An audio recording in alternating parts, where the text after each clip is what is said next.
Hello बच्चों, कैसे हो आप? सब बढ़िया तो हो ना। देखो, हम पढ़ रहे थे क्वांटम यांत्रिकी, क्वांटम मैकेनिक्स। क्वांटम यांत्रिकी में जो आज का हमारा टॉपिक है वो है बोर्स का हाइड्रोजन मॉडल या हाइड्रोजन एटम के लिए मॉडल। ठीक है, तो अब देखो, आज की जो हम बात कर रहे हैं वो कुछ अलग तरीके से कर रहे हैं। देखो, हमको पता है किसी परमाणु में नाभिक के चारों ओर इलेक्ट्रॉन वृत्ताकार पथ में चक्कर लगाता है, ऐसे गोल गोल घूमता रहता है ना, वृत्ताकार पथ में चक्कर लगाता रहता है। लेकिन कभी भी उसमें ऊर्जा की कमी नहीं होती और कभी भी ऊर्जा की कमी के कारण वो नाभिक में नहीं गिरता, ये हमको पता है। इस बात को समझाने के लिए बोर्ड ने अपना ये वाला मॉडल दिया। अब देखो, इसमें कौन कौन सी बातें बताई गई, कौन कौन सी अवधारणाएं बताई गई, उनके बारे में मैं बात कर रहा हूँ। ठीक है, तो फटाफट से हम इसकी अवधारणाएं देख लेते हैं। लिखने की कोई ज़रूरत है नहीं, तो यहाँ सीधे अवधारणा देख रहा हूँ मैं, बोर्ड पे समझाने की ज़रूरत है ही नहीं, तो आपको अवधारणाएं दिख जाएंगी। तो ध्यान से देखिएगा। तो सबसे पहले देखो, यहाँ पे आपको दिख रहा है जो हमारे पास इलेक्ट्रॉन है वो नाभिक के चारों ओर चक्कर लगा रहे हैं, चारों ओर चक्कर लगा रहे हैं। इनको हमने वृत्ताकार पथ में देखते हैं, हम इनको वृत्ताकार पथ में देख रहे हैं। अब इन वृत्ताकार पथ को क्या कहते हैं? ऑर्बिट कहते हैं, कोस कहते हैं। इनके मान क्या हो सकते हैं? n बराबर 1 हो सकते हैं, 2 हो सकते हैं, 3 हो सकते हैं। अब बोर की प्रथम अवधारणा आती है। बोर ने क्या कहा था? किसी परमाणु में दो प्रकार के बल काम कर सकते हैं, एक तो अपकेंद्रीय बल और एक अभिकेंद्रीय बल। ये क्या होते हैं अभी हम बात करेंगे। अब देखो, अपकेंद्रीय बल जो होता है वो क्या होता है और अभिकेंद्रीय बल क्या होता है? Z² upon R² is equal to mv² upon R। ठीक है, ये अभिकेंद्रीय बल और अपकेंद्रीय बल है। R से R काट देंगे हम, तो हमारे पास क्या बचेगा? Z² अपॉन R बराबर mv²। ये समीकरण नंबर 1 हो गई। यहाँ जो E है वो क्या है? इलेक्ट्रॉन का आवेश है, M क्या है? इलेक्ट्रॉन का द्रव्यमान है, और Z क्या है? परमाणु क्रमांक है। इस पहली अवधारणा में क्या बताया गया कि दो बल है, अपकेंद्रीय बल, अभिकेंद्रीय बल। अपकेंद्रीय बल जो इलेक्ट्रॉन को नाभिक से दूर रखने की कोशिश करता है, और अभिकेंद्रीय बल जो इलेक्ट्रॉन को नाभिक के पास लाने की कोशिश करता है। ये दो प्रकार के बल हो गए। ठीक है, ये हो गई अवधारणा। तो अब आगे बात करते हैं, बोर की दूसरी अवधारणा की बात करते हैं। तो बोर ने दूसरी अवधारणा में क्या कहा? बोर ने कहा कि इलेक्ट्रॉन केवल उन्हीं कक्षाओं में चक्कर लगाएगा जिन कक्षाओं का कोणीय संवेग क्या होगा? NH/2π का गुणज होगा। तो कोणीय संवेग क्या होता है? mvr बराबर NH/2π। इसको हमने समीकरण नंबर 2 दे दिया। कोणीय संवेग जैसे संवेग होता है vr, सिर्फ इसमें क्या करते हैं? m r और जोड़ देते हैं। r क्या है यहाँ पे? नाभिक से इलेक्ट्रॉन की दूरी। कोणीय संवेग हम किसके लिए देते हैं? वृत्ताकार पथ के लिए देते हैं। अब बोर की तीसरी अवधारणा आती है। बोर ने अपनी तीसरी अवधारणा में क्या कहा कि जो इलेक्ट्रॉन है जब किसी एक ही कक्षा में चक्कर लगाता रहता है लगातार, तो वो ना तो ऊर्जा का अवशोषण करेगा और ना ही ऊर्जा का उत्सर्जन करेगा। ठीक है, लेकिन जब भी इलेक्ट्रॉन किसी एक कक्षा से दूसरी कक्षा में जाएगा तो दोनों कक्षाओं की ऊर्जा के जो अंतर है उसके बराबर ऊर्जा का अवशोषण करता है या फिर उत्सर्जन करता है। ठीक है, इसको हम क्या लिख सकते हैं? D बराबर E2 माइनस E1 लिख सकते हैं हम। तो ये हमने बात की। आगे हम अब देखते।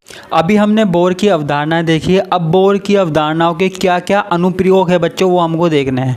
तो सबसे पहला जो अनुप्रयोग है वो है त्रिज्या ज्ञात करना। क्या है? त्रिज्या ज्ञात करना। देखो, हमको पता है कि प्रथम अवधारणा में क्या होता है। प्रथम अवधारणा हमने जो निकाली थी वो निकाली थी mv² upon ZE² upon R। ये हमने निकाली थी, अभी अभी जस्ट निकाली थी।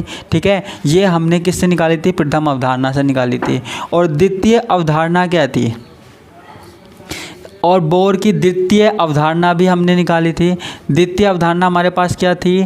mvr is equal to NH/2π। ये हमने द्वितीय अवधारणा निकाली थी। ठीक है, अब मैंने क्या किया? अब मैंने यहाँ से v की वैल्यू निकालता हूँ, तो मैंने NH/2π m R, मैंने m और r को यहाँ नीचे ले लिया, तो ये क्या आ गया? NH/2π m R आ गया। ठीक है, तो यहाँ पे इस v का मान किस में रखेंगे हम? समीकरण 1 में रखने पर। v का मान समीकरण 1 में रखने पर, समीकरण 1 में रखने पर तो क्या रख दें? हम रख देते हैं। तो देखो समीकरण 1 में रखेंगे, ये v है और ये है v स्क्वायर, तो हमको सारों का स्क्वायर करना पड़ेगा। तो m, यहाँ पे m लिख देता हूँ, उसके बाद v स्क्वायर है तो यहाँ क्या लिख देता हूँ, n का स्क्वायर, फिर h का स्क्वायर, फिर 2 का स्क्वायर कितना होता है 4, फिर पाई का स्क्वायर, फिर m का स्क्वायर, फिर r का स्क्वायर बराबर ZE स्क्वायर अपॉन r। ये हो गया। ठीक है, अब मैंने r से ये r काट दिया। ठीक है, मैंने ये r से ये r काट दिया। ठीक है, तो अब हमारे पास क्या बचा, और देखो ये वाले m से ये वाला m काट दिया, तो हमारे पास क्या बचा, यहाँ लिख देता हूँ, हमारे पास बचा n square h square upon 4 pi square m और r, ये बचा। साथ में क्या बचा, ZE स्क्वायर। ठीक है, अब हमें क्या निकालनी है, त्रिज्या निकालनी है। त्रिज्या क्या है, r है, तो r को एक जगह रखते हैं और बाकी चीज़ों को दूसरी जगह ले आते हैं। तो r को एक जगह रखेंगे तो क्या हो जाएगा, n square h square upon में क्या रख दें, अपॉन में हम रख देते हैं 4 पाई स्क्वायर m और ZE स्क्वायर।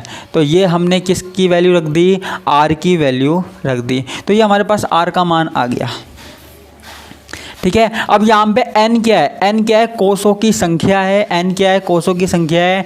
उसके बाद h क्या है, प्लांक स्थिरांक है, पाई आपको पता ही है, m क्या है, द्रव्यमान है, z क्या है, परमाणु क्रमांक है, और e क्या है, इलेक्ट्रॉन पर आवेश है। इन सब की वैल्यू हम रख देंगे, इन सब की वैल्यू आप देख सकते हैं, इन सब की वैल्यू हम रख देंगे। तो हमारे पास सबकी वैल्यू रखने पर क्या आएगा, यहाँ आएगा r बराबर 0.529 अपॉन ZN स्क्वायर एंगस्ट्रॉम, ये आएगा। तो जब भी हमको त्रिज्या निकालनी है तो हमारे पास ये फॉर्मूला आता है। तो यहाँ पे सिर्फ हमको क्या करना है, Z की वैल्यू रखनी है, यानी कि हमको परमाणु क्रमांक रखना है, और N की वैल्यू रखनी है, यानी कि कोषों की संख्या रखनी है, और कुछ नहीं करना। तो ये हमारे पास क्या निकल के आ जाएगी, त्रिज्या निकल के आ जाएगी। ठीक है, तो ये हमारे पास क्या हो गया, एक अनुप्रयोग हो गया।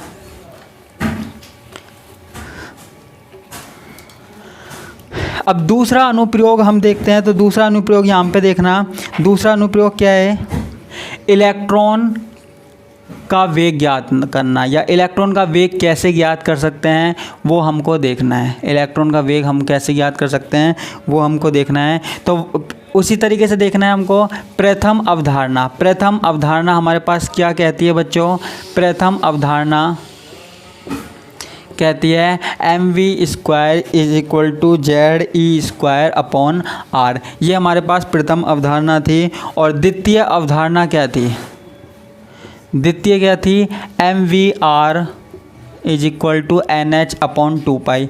ये हमारे पास क्या थी, द्वितीय अवधारणा थी। अब यहाँ पे हम क्या करते हैं, r निकाल लेते हैं। ठीक है, तो r निकालने के लिए NH अपॉन 2 पाई mr ये हमने ले लिया। ठीक है, अब देखो r की वैल्यू हम कहाँ रख देते हैं, हम इसमें रख देते हैं। r की वैल्यू हम कहाँ रख देते हैं, इसमें रख देते हैं। r का मान कहाँ रख देते हैं, इसको जैसे हमने समीकरण नंबर 1 मान लिया, तो r का मान कहाँ रखेंगे हम, समीकरण 1 में रखने पर, समीकरण 1 में। ठीक है, समीकरण 1 में रख दें तो हमारे पास क्या आ जाएगा, mv square is equal to ZE square. r की वैल्यू क्या रखेंगे, नीचे आ जाएगा NH और ऊपर आ जाएगा 2 पाई mr, ये आ जाएगा। ठीक है, mv, सॉरी एक चीज़ और है, देखो यहाँ पे मैंने r लिख दिया, r नहीं है, ये 2 पाई mv है, थोड़ी सी गलती हो गई, सॉरी उसके लिए। तो यहाँ पे ये v है, तो यहाँ पे ये क्या आ जाएगा, v आ जाएगा। ठीक है, हमको यहाँ क्या निकालना है, इलेक्ट्रॉन का वेग व्यंजक ज्ञात करना है, इलेक्ट्रॉन का वेग व्यंजक ज्ञात करना है। देखो ये v स्क्वायर से ये v कट सकता है, कट सकता है, नहीं कट सकता, कट सकता है। ठीक है, अब थोड़ा सा यहाँ दिखा देता हूँ। अब देखो मुझे क्या निकालना है, v निकालना है। तो इसमें से v को तो मैं एक जगह रखूँगा और बाकी की चीज़ों को, बाकी की जो सारी चीज़ें उनको दूसरी जगह ले जाऊँगा। तो हमारे पास क्या आ जाएगा, 2 पाई ZE स्क्वायर अपॉन NH। ये आ जाएगा। ठीक है, ये हमारे पास क्या आ जाएगी, v की वैल्यू आ जाएगी, v के मान आ जाएंगे। पाई वही हमको पता है, पाई की वैल्यू पता है हमें, z की वैल्यू दी गई होगी, e की वैल्यू जो है वो आवेश है, और h क्या है, प्लांक स्थिरांक है। ये सारी वैल्यू हमको पता है, ये सारे मान हम रख देंगे। इनमें सबों के मान अगर हम रख दें तो सबों के मान रखने के बाद हमारे पास क्या आता है, देखो मैं देख के बता देता हूँ। सबों के मान रखने के बाद यहाँ पे v आता है 2.188 इंटू 10 की घात 8 इंटू जेड अपॉन एन, ये आता है 2.188 इंटू 10 की घात 8 इंटू जेड अपॉन एन आता है। ठीक है, तो जेड हमारे पास परमाणु क्रमांक है जो ये है, और एन क्या है, ये है। ये कैसे आया, ये हमारे पास पाई की वैल्यू और ई की वैल्यू रखने पर आया, पाई ई और एच की वैल्यू रखने पर आया। तो इस तरीके से हम क्या कर सकते हैं, इलेक्ट्रॉन का वेग ज्ञात कर सकते हैं, उसके लिए कोई व्यंजक निकाल सकते हैं। ठीक है, ये दो चीज़ें हो गई हमारे पास। अब एक तीसरी चीज़ और है, पसीना आ गया। तीसरी चीज़ और है इलेक्ट्रॉन की ऊर्जा ज्ञात करना, इलेक्ट्रॉन की ऊर्जा ज्ञात करना, इलेक्ट्रॉन की ऊर्जा ज्ञात करना। इलेक्ट्रॉन की ऊर्जा ज्ञात कर रहे हैं हम, इलेक्ट्रॉन की ऊर्जा ज्ञात करने हैं। देखो आपको नोट्स में मिल जाएगा, जो नोट्स इसमें डिस्क्रिप्शन में हैं, कोई ज़्यादा बड़ी बात है नहीं। वही हमको अवधारणाएं लगानी है, बोर की प्रथम अवधारणा लगानी है, बोर की द्वितीय अवधारणा लगानी है, और उससे जो हमारे पास वैल्यू निकल के आएगी इलेक्ट्रॉन की ऊर्जा ज्ञात करने के लिए, वो है En बराबर -13.6 into Z square upon N square. ठीक है, और इसकी इकाई जो है वो है इलेक्ट्रॉन वोल्ट ATM। ठीक है, देखो यहाँ पे मैंने सीधा बता दिया। सीधा बताने का क्या मकसद है, देखो ध्यान से सुनना, स्किप मत करना। आप सोच रहे होगे मैंने इसको क्यों नहीं बताया। देखो आपके जो सिलेबस है, आपके सिलेबस में साफ दिया गया है कि केवल बोर के हाइड्रोजन मॉडल के बारे में हमको बताना है, उसकी डेरिवेशन नहीं बतानी है। कहीं पे भी हमको डेरिवेशन नहीं करके दिखानी है। मैंने पहले वाली 2 समीकरण में डेरिवेशन करके दिखा दी, थोड़ी सी उसको समझा दिया, लेकिन वो भी करके नहीं दिखानी है। आपको सीधा फॉर्मूला याद रखना है, और सीधा फॉर्मूला याद रखना है। और अगर कोई न्यूमेरिकल आता है तो उसमें वैल्यू रख देना, वैसे तो आएगा नहीं, लेकिन आता है तो उसमें वैल्यू रख देना, नहीं तो आपको सीधा ये याद रखना है, एटम। ठीक है, तो ये हमारे पास क्या हो गए, इसके अनुप्रयोग हो गए, और अगले टॉपिक की बात कल करते हैं।